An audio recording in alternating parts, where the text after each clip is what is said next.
অরুন্ধতিনগর এবং ডুকলি কবিরাজ টিলায় 4টি বাড়িতে গিয়েছিলাম। 10ই নভেম্বর ভারতের ট্রেড ইউনিয়ন কেন্দ্র ত্রিপুরার রাজ্য সম্মেলন উপলক্ষে আগরতলায় শহরের বুকে যে উৎসাহব্যঞ্জক বিশাল জনসমাবেশ সংগঠিত হয়েছিল, তাতে বিজেপি এবং বিজেপির যে সরকার তারা ভীত সন্ত্রস্ত হয়ে কিছু কিছু এলাকার বাছাই করা মার্ক্সবাদী কমিউনিস্ট পার্টির বা সিআইটিইউ কিংবা অন্য কোনো গণতান্ত্রিক সংগঠন যারা সক্রিয় ভূমিকা নিয়ে এই সমাবেশে জনগণকে সমবেত করার ক্ষেত্রে একটা অবস্থান নিয়েছিলেন, তাদেরকে পুলিশ গ্রেপ্তার করে 10 তারিখ মধ্যরাত্রিতে 2 জন, এটা অরুন্ধতিনগর এলাকায়, 12 তারিখ সন্ধ্যার পর থেকে মধ্যরাত্রির মধ্যে 2 জন, এটা কবিরাজ টিলা এলাকায় যোগেন্দ্রনগরের। যারা খবর রাখেন তারা জানেন সিআইটিইউর সম্মেলনকে উপলক্ষ করে এই সমাবেশের জন্য বিবেকানন্দ ময়দান চেয়েছিল, সরকার দেয়নি। তারপর পুলিশকে আগাম জানান দিয়ে ওরিয়েন্ট চৌমুহনীতে এই সমাবেশের আয়োজন তারা করেছেন। এই সমাবেশে যাতে মানুষ আসতে না পারে তার জন্যে সেদিন ত্রিপুরার বিভিন্ন মহকুমার যে যানবাহন যা যাত্রীদের পরিবহনে ভূমিকা নেয়, সকাল থেকে দুপুর 12টা পর্যন্ত বিজেপি বন্ধ করে রেখেছিল। এর 3 থেকে 4 দিন আগেই বিভিন্ন এলাকায় তাদের নেতা কর্মী সংগঠকরা মানুষদের মধ্যে যেখানেই এই সমাবেশে অংশগ্রহণ করার জন্য উদ্যোগ আয়োজন চলছিল তাদেরকে ভয় ভীতি দেখাচ্ছিলেন। এর পাশাপাশি দেখা গেল ওই 10 তারিখই আগরতলায় জনসংহতির স্লোগান সামনে রেখে বিজেপির সর্বভারতীয় কর্মসূচির অঙ্গ হিসাবে আগরতলার আশেপাশে সকাল থেকে জমায়েত এবং মিছিল, এরকম কোনো একটি মিছিলে রাজ্যের মুখ্যমন্ত্রীও অংশগ্রহণ করেছেন এবং সবটারই উদ্দেশ্য হচ্ছে এই সভায় যাতে লোক না যায় অথবা আসতে না পারে, চেষ্টা করলো তাদেরকে বাধা দিয়ে আটকানো। এই সব কিছুর পরেও বিশাল সমাবেশ হয়েছে।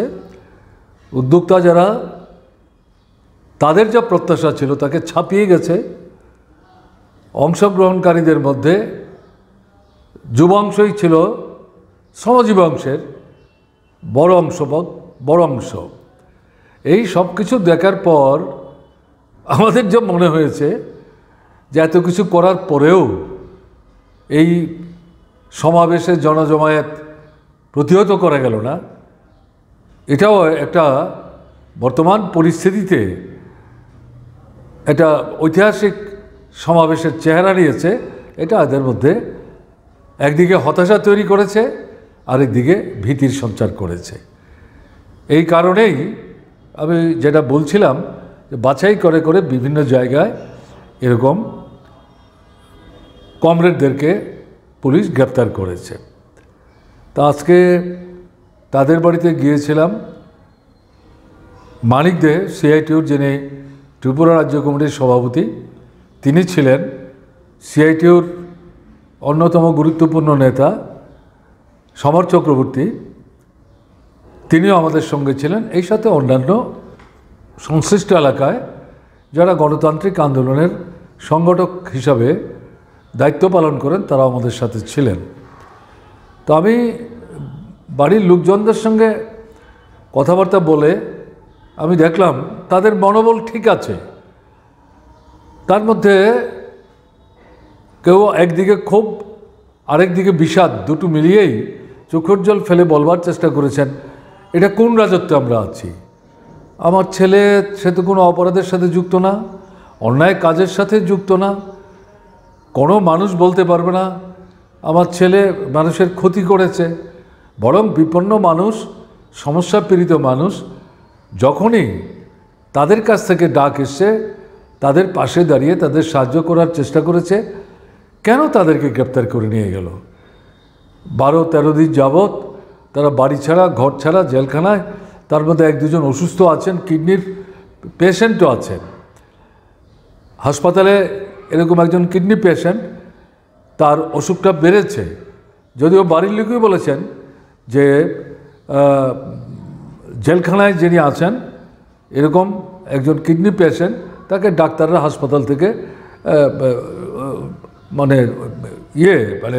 জেলখানার পুলিশ তাদেরকে ডাক্তার দেখিয়েছে, এটাও তারা বলেছেন।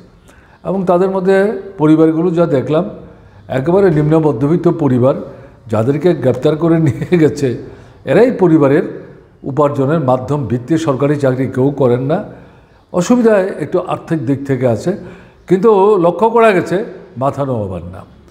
তো আমার কাছে যেটা মনে হয়েছে, এই যে পদ্ধতিটা বিজেপি এবং বিজেপি সরকার গ্রহণ করেছে, এটা তো আসলে শক্তি না, এটা দুর্বলতার লক্ষণ। এবং মানুষকে এইভাবে ভয় ভীতি প্রদর্শন করে এবং প্রশাসনকে কাজে লাগিয়ে, পুলিশকে ব্যবহার করে, কারারুদ্ধ করে সরকারের বিরুদ্ধে মানুষের ক্ষোভের বহিঃপ্রকাশ যাতে মানুষ ঘটাতে না পারে, তাকে প্রতিহত করার যে চেষ্টা, এটা একেবারেই নির্বুদ্ধিতা। এভাবে মানুষকে আটকানো যায় না, আটকাতে তারা পারবেন না। বরং এই ঘটনাতে সংশ্লিষ্ট এলাকায় সাধারণ মানুষ যারা বামপন্থী গণতান্ত্রিক আন্দোলনের সাথে তেমনভাবে সক্রিয় ভূমিকা নেন না বা নিতেন না, তাদের মতো নতুন করে খুব সৃষ্টি হয়েছে। এটা কি চলছে? এটা কি চলতে পারে? এই প্রতিক্রিয়া মানুষের মধ্যে দেখলাম। আমি তো বলবো যে সরকার এগুলো বন্ধ করুন। কাজ নাই, রোজগার নাই, কেনবার ক্ষমতা নাই, অর্ধাহারে দিন কাটান, অনাহারে দিন কাটান, সন্তান বিক্রি করেন। এই যে মানুষ, তাদের পাশে দাঁড়িয়ে গ্রাম শহরের তাদের সমস্যা সুরাহা করার চেষ্টা করুন। এটা না করে আপনাদের বিরুদ্ধে যে খুব বাড়ছে, তাকে প্রতিহত করার জন্য, আন্দোলন সংগ্রামকে আটকাবার জন্যে, এই আন্দোলন সংগ্রাম যারা সংগঠিত করেন তাদেরকে কারারুদ্ধ করে যেভাবে অগ্রসর হওয়ার চেষ্টা করছেন, এটা একেবারেই একটা নেতিবাচক পদ্ধতি, পদক্ষেপ, এবং এটা কাপুরুষতা। এই পদ্ধতিতে বেশি দূর যেতে পারবেন যদি মনে করেন, তাহলে ভুল করছেন, মূর্খের স্বর্গে বাস করছেন। মানুষ কিন্তু ছেড়ে দেবে না, এটি আমার বিশ্বাস।